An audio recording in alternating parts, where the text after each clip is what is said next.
Hi guys, it's Mr. Ralph again. Look who's here. Faith Olympia. Imagine that showed up again tonight. Say hello, Faith. I think she really wanted to come because this is her favorite book. It's called Cat Kong. She just loves books about cat heroes. And this one's written by Dav Pilkey, the same guy who wrote Dogzilla that we read last week, and who wrote Captain Underpants. And so this is the second one of his we're going to read, and it's called Cat Kong. Okay, so, by the way, I wanted to show y'all, I'm in what I call my study or my library at my house. And this, I've told y'all how much I like to read books. And Miss Mary Phil is just showing you a picture of all the books that I keep and I have read and I love. And this is where I keep them. So hopefully someday you'll be big like me and you'll have your own library full of your own books. So anyway, on to Cat Kong. One dark and perilous night, 3 mouse explorers sailed towards a large, strange, uncharted island. Captain Charles Limburger steered the tiny vessel, while Dr. Vincent Varmint and his beautiful assistant, Rosie Rodent, looked on. When they reached the island, the 3 explorers were astonished. A group of natives was performing an ancient ceremony offering up a sacrificial can of tuna fish and repeating a mysterious chant. Kitty, kitty, kitty, kitty, kitty, kitty. Kitty, kitty, kitty, kitty, kitty, kitty. Suddenly, the island began to tremble.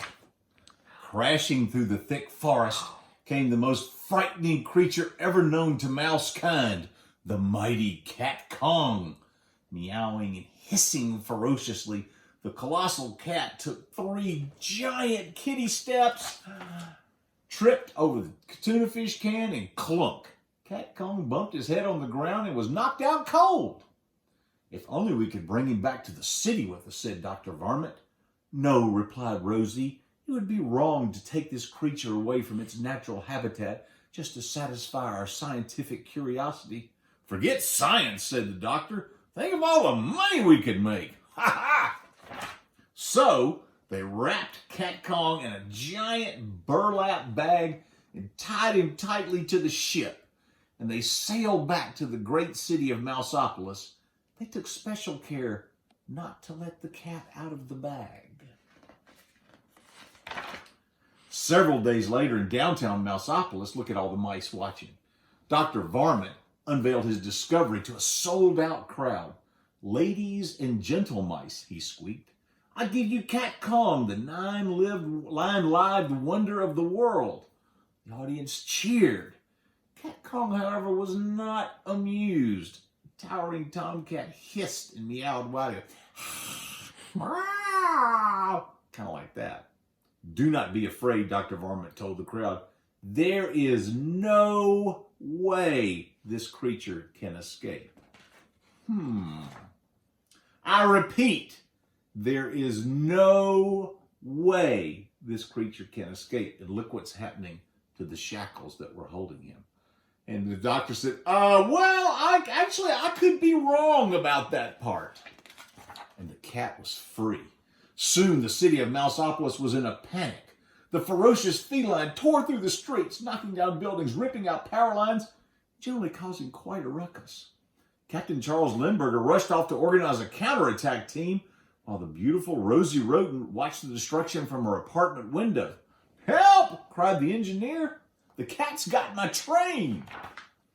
Help! Squeaked the butcher. The cat's got my tongue. That's tongue is kind of something weird people eat. Help! Shrieked Rosie. The cat's got me. Oh no, Rosie. Soon the crazed cat was heading straight for the top of the Romano Inn with the beautiful Rosie tailing behind. A fleet of airplanes quickly flew into action, but their weapons were useless against the meowing menace. It seemed as if nothing could stop the terrifying Cat Kong. Then suddenly, a squeaking ray of hope rocketed through the clouds of gloom and despair. It was Captain Charles Limburger to the rescue. Captain Limburger had a plan. He swooped close to the cat, and he held out a red package tied with gold ribbons. He said, "Hey, cat, Look what I've got. He circled again and again, shouting, "You'll never guess what's inside this package!" Cat Kong stared intensely at the red package. With each passing second, the colossal kitty's interest grew and grew. Finally, Cat Kong could stand it no longer. He had to find out what was inside that package. And with one swift paw, the puzzled pussycat reached out for the red package, and he lost his balance. Meow!